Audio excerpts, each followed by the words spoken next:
pagi semuanya, terima kasih dari kami. Nama saya Ibu Daya, nama budaya. Hari ini topik kami akan mempresentasikan tentang suku Dani. Jadi kita mulai dari sejarah perkembangan suku Dani dulu. Nah, suku Dani itu adalah sekelompok suku yang berdiam di wilayah di sekitar Lembah Barat di Pegunungan Tengah, Papua Pegunungan di Indonesia. Nah, suku ini hidup secara berkelompok dan tinggal di rumah-rumah yang disebut Honai. Dan suku ini pertama kali diperkirakan bermigrasi ke daerah Lembah Barat ini beberapa ratus tahun yang lalu. Nah, salah satu bentuk kontak awal yang dilakukan dengan suku ini itu terdapat dalam sebuah ekspedisi gabungan antara Amerika dan Belanda pada sekitar tahun 1926 di bawah pimpinan M.W. Stirling. Dan nama Dani ini juga diberikan oleh para peneliti dari ekspedisi tersebut yang memiliki arti dari bahasa Oni, Dani, yang berarti di sebelah timur arah matahari terbit. Jadi ini peta suku Dani. Jadi seperti disebutkan tadi, suku Dani berada di Lembah Baliem di sini, Lembah Baliem yang ada di Pegunungan Tengah Jaya. Jadi kehidupannya suku Dani itu mereka itu masih suka berperang. Jadi dia itu gimana ya? Jadi dia pokoknya dia masih tinggal di rumahnya namanya ini kayak kata Petra bilang. Sama dia tuh terkenal dengan bisanya membuat senjata dari bahan alam. Contohnya kayak dari tulang binatang lain yang dia bunuh dan dia jadikan senjata dan dagingnya buat dimakan. Nah, untuk mata pencaharian yang utama itu suku Dani itu berkebun dan bertani. Nah, mereka biasa tanam pisang, tebu, dan umbi-umbian gitu.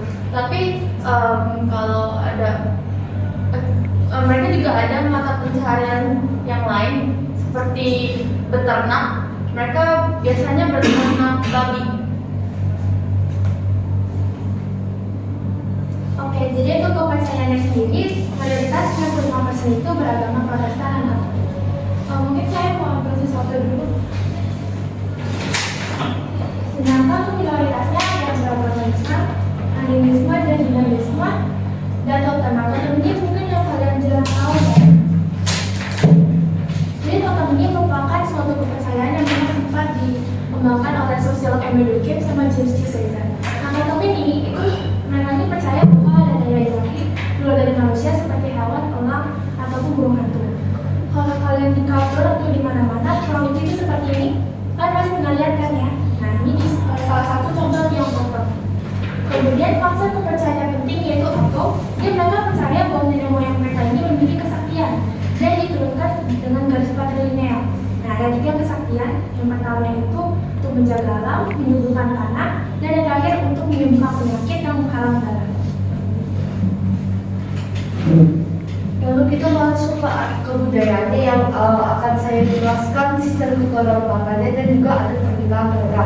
Nah, dalam masyarakat Dani ini mereka memiliki 3 sistem kekerabatan, yaitu para masyarakat, kelompok teritorial, dan kelompok kekerabatan. Nah, kelompok kekerabatan mereka ini disebut sebuah keluarga luas yang terdiri dari 2-3 keluarga suku Dani yang sama-sama menghuni suatu kompleks perumahan. Lalu kedua ada para masyarakat, yaitu struktur masyarakat Dani yang merupakan gabungan beberapa ukul atau kerajaan kecil yang disebut ukul O atau kerajaan besar.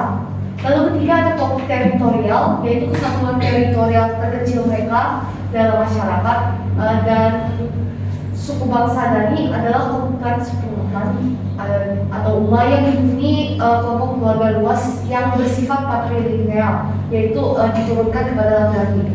Lalu untuk ada pernikahan mereka ini menganut sistem poligami atau poligami. Poligami ini artinya rumah tangga di mana ada lebih dari satu istri. Nah, keluarga Dani ini tinggal di satu tempat tinggal yang disebut sebagai Srimo, dan sebuah desa ini terdiri dari sekitar 10 keluarga. Nah, orang suku Dani ini dilarang menikah di luar meutri mereka. Jadi di suku Dani ini ada keturunan Woita dan Waro ya. Jadi mereka itu nggak boleh menikah antar keturunan mereka, tapi mereka harus menikah antar satu keturunan dengan keturunan lainnya. Nah, selanjutnya kita ada sumber daya alam yang digunakan oleh suku Dani. Jadi suku Dani sendiri memang memanfaatkan sumber daya alam mereka. Nah, 16 spesies tumbuhan, obat, dan 12 famili digunakan sebagai obat tradisional oleh suku Dani. Dan itu yang baru diidentifikasi.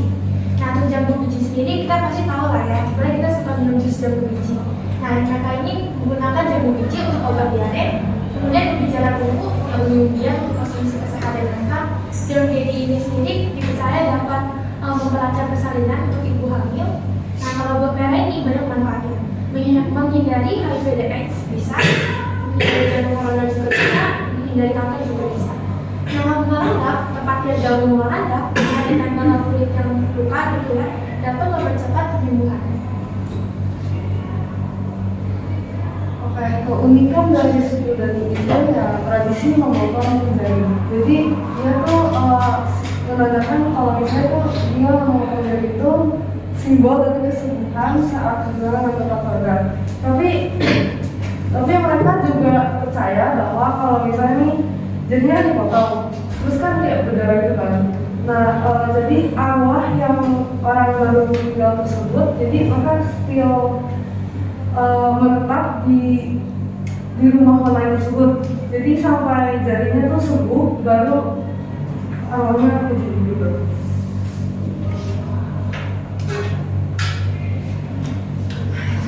Sekian presentasi dari kami, mohon maaf bila ada